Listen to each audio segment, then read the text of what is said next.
In this video, we are going to be looking at the origins of the Weimar Republic in the years 1918 to 1919.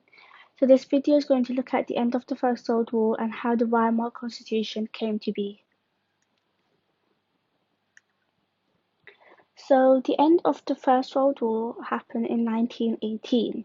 And during the First World War, Germany was fighting against the Allies. The Allies included Britain, France, Russia, Italy, and the USA. And therefore, because Germany was against such powerful countries, the war had been long and expensive. So the fighting lasted 4 years, from 1914 to 1918, and 11 million German troops fought in the war. However, a lot of them died too. Around 2 million German troops did die, which meant that there was 55% casualties. And back home, 750,000 Germans died because of food shortages. And now these food shortages came from the naval blockade, which essentially forced the Germans to surrender. The naval blockade was carried out by the Allies, which prevented any supplies from going to Germany that people needed. And therefore, as people couldn't get any food or anything like that, they suffered, and as a result, they died. And therefore, Germany did start to crumble, and so it was made clear that Germany had to surrender. So German Revolution. So these are the main events that happened. So it started off with the abdication of the Kaiser, the declaration of the Republic by the German citizens, then the Council of People's Representatives, the armistice, setting up the Weimar Republic, the National Assembly, and then we're going to look at the strengths and weaknesses of this Weimar Constitution. So the abdication of the Kaiser took place on 9th November 1918. So the people of Germany, the leaders of Germany, they were having a meeting. So the Kaiser was at the army headquarters in the town of Spa, which was about 700 kilometers from Berlin. And the people who supported Kaiser suggested that the only way order could be restored in Germany, the only way people would be more confident in Germany again, would be if he abdicated. And now abdicate means to give up your position willingly by yourself. So not being overthrown, but yourself getting up and saying, okay, my time is over, I am going to get up and leave. And so at first the Kaiser refused because he wanted to keep his power. However, he was forced to agree at the end because he lost the support of the German army. And if the German army didn't support the Kaiser, then there was no way the Kaiser could rule because the German army had a lot more power. And therefore, in the early hours of 10th November, the Kaiser went to abdication. So he abdicated and went into exile in Holland. So a declaration of the Republic was therefore carried out on 9th November. So the streets of Berlin were full of people. So there were some who gathered peacefully outside the Reichstag, which is the parliament, whilst others collected guns and took over parts of the city. So the largest party at this time was the SPD, and this was the Social Democratic Party, and it was the biggest party in the German parliament at this time. And therefore, the leader of this party, Philipp Schiedemann, he was told that armed rioters were preparing to announce a communist government in Berlin. But this is not what was going to happen. They were going to have a democratic republic. And therefore, to prevent these outbreaks of violence, to retain control of these events, it was proclaimed that the Kaiser had abdicated and now there was only German Republic. And therefore, this is how it was announced. And Friedrich Ebert, he was the leader, and he was going to tell people about this new regime.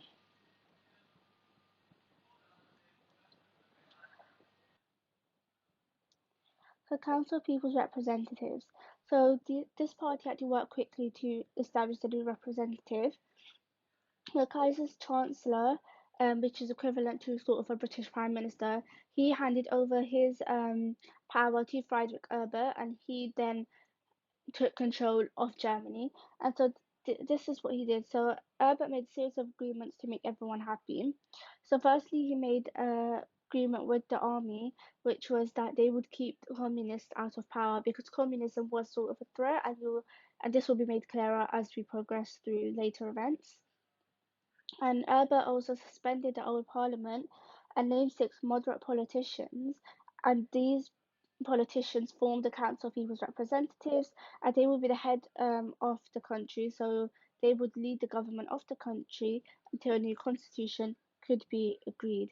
And this way, what Erber was trying to achieve was to keep the extremist parties, so the capitalist and the communist parties, out of power. So the armistice was signed on 11th November, and Matthias Erzberger, he signed the armistice. And so the armistice was a formal agreement between Germany and the Allies to end the First World War.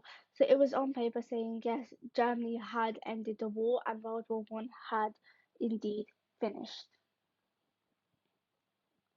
So let's look at setting up the Weimar Republic. So it took 9 months for this republic to be set up. So it took place from November 1918 to July 1919. And Albert had to take a couple of steps to increase the confidence of people again in the new republic so that they would trust it and they wouldn't turn to more extremist parties. So this is what Albert did. So first of all, he arranged civil servants who had helped run Germany under the Kaiser to stay in office, and so he had civil servants, to continue working so that Germany would still operate. So this meant that taxes were still collected and public services were still run, such as schools. He also reassured leaders of the industry, for example, encouraging them to continue to work, to continue to cooperate, because their land will not be taken. There would be no nationalization of private industries, and so it it ensured that that economy continued to operate. And finally, Erber also won the support of the trade unions, and he promised their leader Karl Ligon that the new republic would try to achieve an 8-hour working day. So essentially, Erber had gained support of the main people of Germany, the main groups of people, and so he was confident that he would have support of majority of people. So finally, the strengths and weaknesses of the Weimar Constitution. The strength was that it was democratic, because people were allowed to vote. So the voting age was reduced from 25 to 21, and women were allowed to vote as well as men. Another strength was proportional representation, and this was the idea that even smaller parties had a fair share of their seats in the Reichstag, so everyone was allowed seats. And finally, there were checks and balances.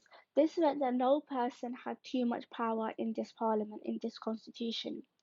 For example, the president, which was the head of state, had the power to choose a chancellor, and so this would be elected by the people every 7 years. However, the Chancellor decided which laws should be passed, because after the head of state, the Chancellor would be there. However, for the laws to be passed, they had to go through the two party houses, which was the Reichstag and the Reichsrat, and it had to be voted, which meant that there couldn't be any passing of laws without the support of the country. And therefore, it was checks and balances because no one had too much power. However, there were several weaknesses, the main one being coalition government. This meant that since proportional representation existed, it meant that there were so many smaller parties that no one had a clear majority, and which meant that parties with different manifestos, with different ideas, had to work together and wouldn't always agree, and therefore this was a weakness because instead of solving problems, there was conflict among themselves.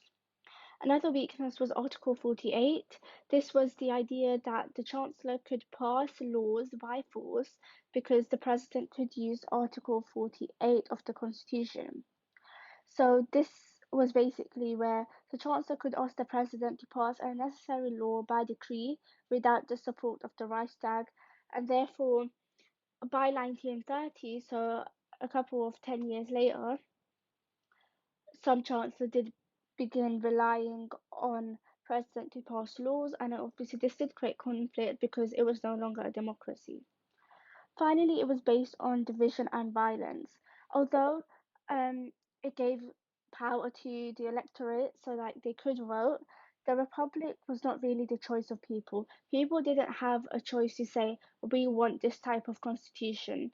And it was just violent the way it was built upon because obviously Kaiser had abdicated. The Germans were bitter because they had lost the war.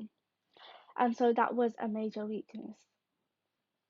So that is it for the origins of the Republic. That's how the Republic came to be. That's how the Weimar Constitution began.